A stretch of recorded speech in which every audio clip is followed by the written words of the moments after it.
TV నేను జ్యోతి updates చూద్దాం. కడప గడప పసుపుమయమైంది. ఎట్టి చూసినా పసుపు జెండాలు, పచ్చని తోరణాలు కనిపిస్తున్నాయి. అడుగడుగునా పండగ వాతావరణం. ఎవరిని కదిలించినా ఉరకలెత్తే ఉత్సాహమే. టీడీపీ నేతలు, కార్యకర్తలు పెద్ద ఫెస్టివల్గా భావించే మహానాడు అంగరంగ వైభవంగా ప్రారంభం కానుంది. కర్నూలు, కడప, చిత్తూరు జాతీయ రహదారిలోని రింగ్ రోడ్ వద్ద సువిశాలమైన 125 ఎకరాల్లో 3 రోజుల పాటు టీడీపీ మహానాడు జరగనుంది. దీనికి సంబంధించి ఏర్పాట్లన్నీ పూర్తయ్యాయి. కడప నగరం ఫ్లెక్సీలు, బ్యానర్లతో పసుపుమయంగా మారింది.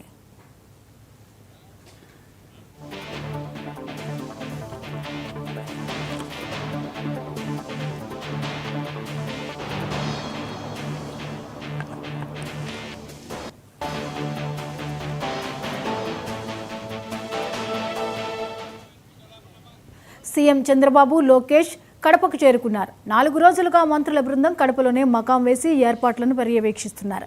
ఏడాది పాలనలో కూటమి సాధించిన విజయాలను చర్చించడంతో పాటు ప్రజాపాలనపై వైసీపీ చేస్తున్న దుష్ప్రచారాన్ని తిప్పికొట్టేందుకు అనుసరించాల్సిన వ్యూహాలను మహానాడు వేదికగా చర్చించనున్నారు.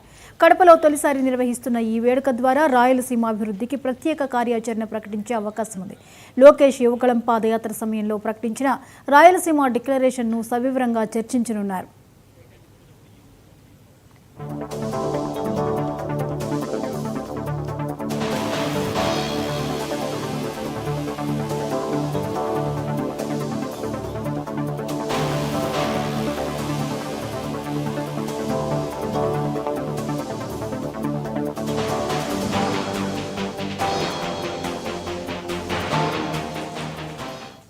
ఉదయం 10:30 ఎగ్జిబిషన్ ప్రారంభిస్తారు. తర్వాత రక్తదాన శిబిరం నిర్వహిస్తారు.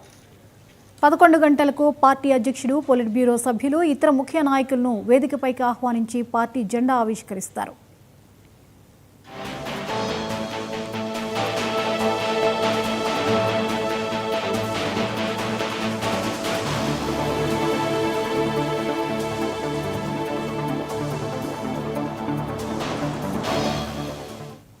ఇరవై 23,000 మంది పార్టీ ప్రతినిధుల సభలో సంస్థాగత నిర్మాణం, విధి విధానాలు, సిద్ధాంతాలు, భవిష్యత్ కార్యాచరణపై కేడర్కు నేతలు దిశానిర్దేశం చేయనున్నారు.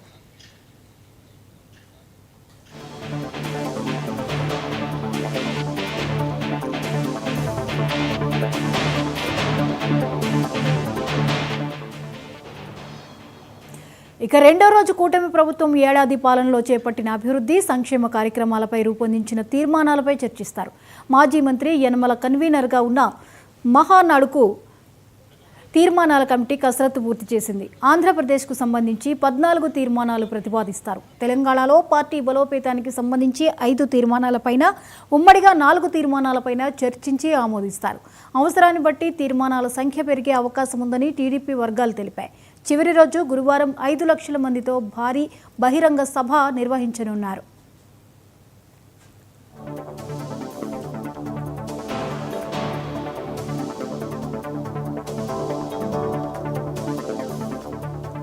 కడపలో నిర్వహించే మహానాడును టీడీపీ చాలా ప్రతిష్టాత్మకంగా తీసుకుంది. గతానికి భిన్నంగా ఈసారి జగన్ సొంత జిల్లాలో మహానాడు జరపాలని నిర్ణయించారు. ఏర్పాట్లకు వర్షం అడ్డంకిగా మారిన 19 కమిటీలు వేసుకుని పనులను యుద్ధ ప్రాతిపదికన చకచకా చేసేశారు. గత మహానాడుల కన్నా మించి ఇక్కడ ఏర్పాట్లు చేశారు. అతిథులకు సీమ వంటకాలతో విందిస్తారు. 450 మంది కూర్చునే విధంగా వేదికను రూపొందించారు. పక్కనే సీఎంఓ క్యాంప్ ఆఫీస్, రక్తదాన శిబిరం, photo exhibition, dining, media point, సమీపంలోనే 300 ఎకరాల్లో పార్కింగ్ ఏర్పాటు చేశారు.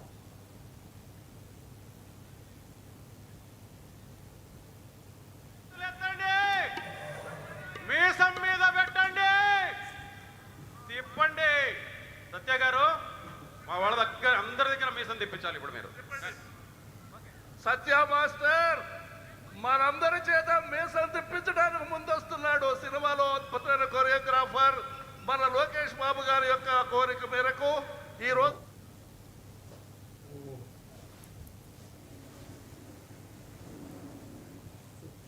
మహానాడు ఏర్పాట్లు, జన సమీకరణపై మంత్రుల బృందం సమీక్ష నిర్వహించింది. మహానాడులో క్లీనింగ్, బ్యూటిఫికేషన్ కార్యక్రమాలను మంత్రి వాసంశెట్టి సుభాష్ పరిశీలించారు. ఇక స్వచ్ఛ మహానాడు కార్యక్రమానికి డ్రెస్ కోడ్, జాకెట్లు ధరించాలన్నారు. భోజన వస్తువులపై మంత్రులు అనిత, అనగాని, సవిత, సంధ్యారాణి సమీక్ష చేశారు. బందోబస్తులో 5,000 మంది పాల్గొంటున్నారు. టీడీపీ శ్రేణులతో ఉమ్మడి కడప జిల్లాలో ఉన్న హోటళ్లు, ప్రైవేట్ ఫంక్షన్ హాళ్లు, ప్రైవేట్ విద్యా సంస్థలన్నీ కిటకిటలాడుతున్నాయి. పొరుగు రాష్ట్రాల నుంచి వచ్చే వారితో కడప విమానాశ్రయం కూడా విమానాలతో బిజీ కానుంది. ఈ అంశంపై మరిన్ని అప్డేట్స్ ని కడప ప్రతినిధి రాజు అందిస్తారు. రాజు, మరి కాసేపట్లోనే మహానాడు ప్రారంభం కానుంది, వివరాలేంటి? థ్యాంక్ యూ జ్యోతి. మహానాడు పండగ వాతావరణము కడప జిల్లాలో నెలకొంది. ఇప్పటికే మరి మంత్రులు, రాష్ట్ర నాయకులు మరి లోకేష్ గారు నిన్న సాయంకాలమే కడప జిల్లాకు చేరుకోవడం జరిగింది. కడప జిల్లాలో పార్టీ ఆవిర్భావం నుంచి కూడా ఎప్పుడూ జరగలేదు. ఇంతవరకు మొదటిసారిగా ఈ కడప జిల్లాలో ఈ మహానాడు జరుపుకోబోతున్నారు. ఈ మహానాడు కడప జిల్లాలో మరి 3 రోజులు జరిగేటువంటి ఈ మహానాడుకు ఈ రోజు మరి ఉదయం 8:30 నుంచి కూడా నాయకులు, అధిక నాయకులు, మంత్రులు మొత్తము 2 రాష్ట్రాలు ఉన్నటువంటి మిగతా మంత్రులు కూడా రావడం జరిగింది. ఈ యొక్క మహానాడు ఈ 3 రోజులు పండగ వాతావరణంగా కూడా నెలకొనేటువంటి పరిస్థితి అయితే ఉంది. అయితే ఈ యొక్క మహానాడుకు సంబంధించినటువంటి రాయలసీమకి కావచ్చు, రాష్ట్రం సంబంధించినటువంటి తీర్మానాలు కూడా రాష్ట్రంలో ఉన్నటువంటి లేకపోతే జిల్లాలో రాయలసీమలో ఉన్నటువంటి పెండింగ్ ప్రాజెక్టుల విషయం కావచ్చు, స్టీల్ ప్లాంట్ విషయంలో కావచ్చు, మిగతా అన్ని విషయాలలో కూడా మరి తీర్మానాలు చేయబోతుంటున్నారు. ఆ తీర్మానాలు ఏ విధంగా ఉన్నాయో అనేటువంటిది కూడా రాయలసీమ వ్యాప్తంగా రాష్ట్ర వ్యాప్తంగా ఒక చర్చగా ఉంది. అయితే రాజు, ఇక రాయలసీమ డిక్లరేషన్ అంశం మీద చర్చ ఎలా ఉండొచ్చు? రాయలసీమకు సంబంధించి ఇప్పుడే దాదాపు కొన్ని తీర్మానాలు కూడా చేయబోతున్నారని కూడా మంత్రుల కమిటీ బృందం కూడా తెలియపరచడం జరిగింది. అయితే అందులో సంబంధించి కొన్ని ప్రాజెక్టులకు సంబంధించి కావచ్చు, రాయలసీమ వెనుకబడినటువంటి ప్రాంతం, ఈ ప్రాంతాన్ని అభివృద్ధి చేయాలనేటువంటి కంకణము టీడీపీ ప్రభుత్వం కట్టుకుందని కూడా మంత్రులు కూడా చెప్తూ ఉంటున్నారు. అయితే కడప జిల్లాలో ముఖ్యంగా స్టీల్ ప్లాంట్ సంబంధించినటువంటి మరి GSW ఇప్పటికే పనులన్నీ కూడా ప్రారంభించడానికి గత 2014-19లో టీడీపీ గవర్నమెంట్ ఉన్నప్పుడు కూడా మరి అప్పట్లో మరి మైలవారు మండలంలో మరి ఆ యొక్క స్టీల్ ప్లాంట్ ప్రారంభించడం జరిగింది టీడీపీ హయాంలో. మరి ఇక్కడ ఆ స్టీల్ ప్లాంట్ ప్రారంభిస్తారా లేకపోతే అది ప్రారంభిస్తారనేటువంటిది ఎక్కడ స్టీల్ ప్లాంట్ నెరవేర్చబోతున్నారనేది కూడా ఒక జిల్లా వ్యాప్తంగా కూడా ఒక ఆసక్తికరంగా ఉంది జ్యోతి. ఇక చివరి రోజున 5 లక్షల మంది వరకు అంచనా వేస్తున్నారు. ఇక దానికి తగినట్లుగా కూడా ఎటువంటి ఏర్పాట్లకి సిద్ధమవుతున్నారు? దాదాపు ఈ 3 రోజులు జరిగేటువంటి మహానాడుకు సంబంధించి చివరి రోజు కూడా కార్యకర్తల మీటింగ్ జరగబోతోంది. ఈ కార్యకర్తలకు సంబంధించి ఇప్పటికే 4 నుంచి 5 లక్షల వరకు జనాలు వస్తారని, అంటే నాయకులు, కార్యకర్తలు, అభిమానులు కూడా అనేక రాష్ట్రాల నుంచి, దేశాల నుంచి కూడా వస్తారనేటువంటి ఒక అంచనా కూడా వేయడం జరిగింది. అందులో భాగంగానే సంబంధించి ఎవరికి ఎలాంటి ఇబ్బందులు కలగకుండా టీడీపీ అధిష్టానం మొత్తం అంతా మంత్రుల బృందం కూడా అన్ని ఏర్పాట్లు దాదాపు పూర్తి చేయడం జరిగింది. మరి చివరి రోజు మొత్తం కూడా సంబంధించి దాదాపు 4 నుంచి 5 లక్షల మంది కూడా పాల్గొంటారని కూడా మంత్రులు చెప్తున్నారు. శృతి.